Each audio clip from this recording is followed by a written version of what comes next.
Hello বন্ধুরা, আমি পিনাকি। তোমরা দেখছো পিনাকি মাঝি ব্লগস। আশা করি তোমরা সবাই ভালো আছো, সুস্থ আছো। তো এখন কথা বলবো welcome to the jungle day 1 advance booking নিয়ে। তো গতকালকে যে ভিডিওটা করেছিলাম সেখানে কিন্তু অ্যাডভান্স বুকিংয়ের রিপোর্ট কিন্তু সেরকম ভালো আসেনি, বা যেরকম অ্যাডভান্স বুকিং করবে সেরকম কিন্তু বুকিং করতে পারিনি। তো আজকে সিনেমাটা রিলিজ হচ্ছে, কালকে পেড প্রিভিউ ছিল। তো কীরকম কী অ্যাডভান্স বুকিং করেছে সমস্ত কিছু নিয়ে কথা বলবো। চ্যানেল যদি নতুন থাকে তো সাবস্ক্রাইব করে দিও, ভিডিওগুলো যদি ভালো লাগে অবশ্যই লাইক করে দিও, কমেন্ট করে দিও, শেয়ার করে দিও।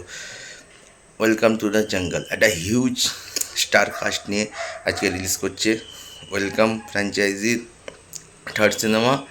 তো অনেক আশা ছিল কি কীরম মানে সিনেমাটা হয়তো খুব ভালো হবে।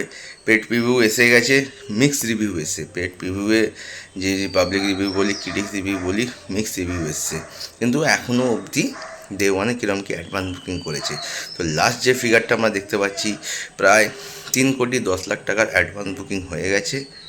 11,000-এর ওপরে শো ওপেন হয়ে গেছে, আর টিকিট সোল্ড আউট হয়েছে প্রায় 1,16,000। আমি বলেছিলাম যদি শো কাউন্ট না বাড়ে তাহলে সিনেমাটা কিন্তু সেরকম অ্যাডভান্স বুকিং করতে পারবে না। যেহেতু 3 কোটির ওপরে অ্যাডভান্স বুকিং হয়েছে, তাহলে ডে ওয়ানে এই সিনেমাটা 8 থেকে 10 কোটির ওপেনিং নিতে পারে। এবার যদি শহর ওয়াইজ দেখি, তাহলে দিল্লি এনসিআর থেকে হয়েছে 50 লাখ, মুম্বাই থেকে হয়েছে 44 লাখ, পুনে থেকে 9 লাখ, ব্যাঙ্গালোর থেকে 13 লাখ, কলকাতা থেকে 6 লাখ। আর এখন যদি বিএমএস খুলে চেক করো, প্রতি ঘন্টায় কিন্তু 3,500-4,000 টিকিট সোল্ড আউট হচ্ছে। তো ডে ওয়ানে প্রায় 8 থেকে 10 কোটি টাকা ওপেনিং নিতে পারে। আর এখন অবধি যে অ্যাডভান্স বুকিং হয়েছে, 3 কোটির উপরে অ্যাডভান্স বুকিং হয়েছে, 1,20,000 টিকিট সোল্ড আউট হয়েছে এবং 11,000 উপরে শো ওপেন হয়ে গেছে। আপাতত ভিডিওটাকে দেখা হচ্ছে নতুন ভিডিও।